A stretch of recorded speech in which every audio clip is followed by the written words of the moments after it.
All right, guys, so back in the shop here. I think this is the second night since we got back from Cleetus and Cars that I've been in the shop. Ron hasn't showed up yet, but he is gonna show up because as you see, old Merica here in the background, she needs a little attention. Ron's gonna start pulling some parts off of it tonight, and we'll start inspecting what went wrong, what we can do to change things, and yeah, what we're gonna have to put in it different to go back and do anything with it again, because it's not very happy right now. You know, she doesn't owe us anything. Basically a junkyard motor in this thing. This thing's withstood the test of time. So it just, it went out with a bang, Ron.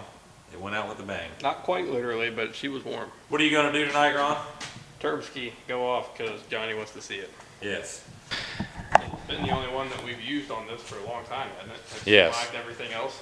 And this turbo has been awesome for years on this truck. I mean, this 5-blade turbo has took a absolute beating.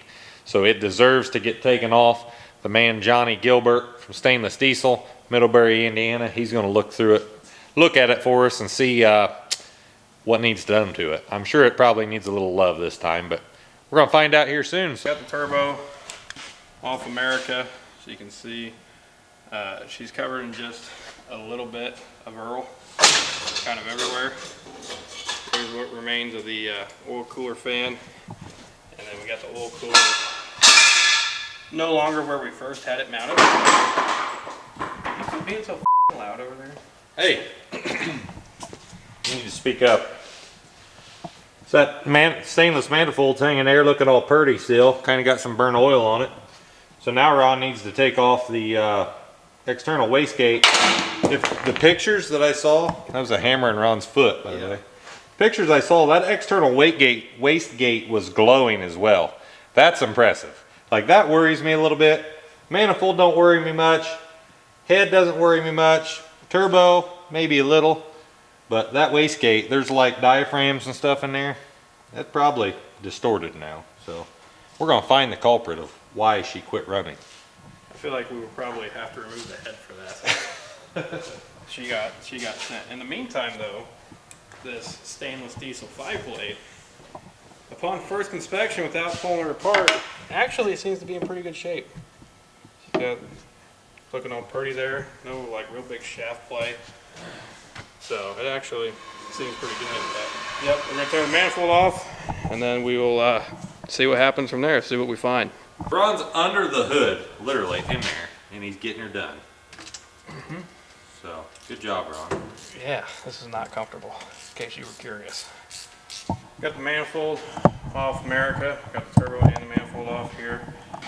Upon looking, it looks like we have a little bit of external head gasket leakage.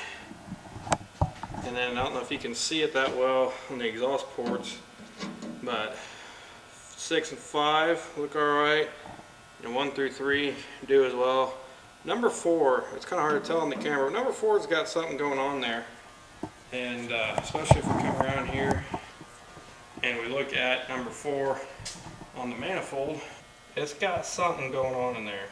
Notice the rest of these don't have that.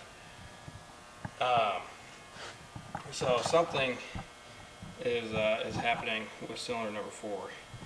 If I had to take a somewhat kind of maybe a little educated guess, it's a little melty, a little bit of hole in piston and not very much compression no more.